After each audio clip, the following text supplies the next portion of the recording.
ito, balikan po natin si BFAR Chief Information Officer Naz Briguera tungkol sa nasa 1,000 kilo ng tilapyang nangamatay sa Lake Cebu, South Cotabato.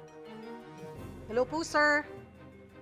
Yes, Cheryl, magandang tanghali at magandang tanghali din sa mga nakasubaybay sa inyong programa ngayon. Naimbestigahan na po ba yung nangyari dito sa Lake Cebu, South Cotabato at kumpirmado na hubang paiba-ibang panahon nga ang sanhi po nitong naging fish kill? Yes, Cheryl, nakakuha na tayo ng ulat mula sa ating mga ground personnel doon po sa sa Region 12 tungkol nga dito sa naganap na fish kill sa Lake Cebu. At nais lamang nating itama yung mga balita na nasa nasa 300 kilos lamang yung volume of losses na nawala dahil nagkaroon po ng emergency harvest. So napakinabangan pa rin naman po yung 500 kilos ng tilapia.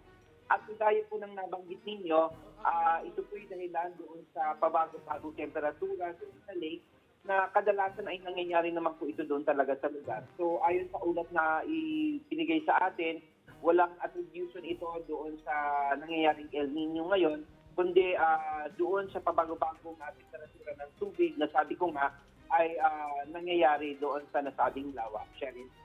Okay, that's clear po. Hindi po ito aabot sa 1,000 tonelada po? Or isang tonelada? 1,000 kilos po kasi yung naiulat na losses. Pero ayon po sa ulat na natanggap namin, 500 kilos po ay napakinabangan ito. Na-harvest po ito napakinabangan. So kung may loss man na nangyari, ito ay nasa 300 kilos po lamang. May assistance po ba tayong ibibigay dito po sa mga fish pond owners na naapektuhan po ng fish kill? Kahit na po, sabi nyo nga po, ay 300 kilos lang naman din po yung naapektuhan. Yes, isang operator lang po talaga ang naapektuhan nito. Pero sa mga ganito pagkakataon naman po, ang ahensya ay may mga programa din na pwedeng ibigay doon sa apektado, like yung fingerling distribution, ay bahagi naman ng regular na programa po ng Bureau of Fisheries and Aquatic Resources.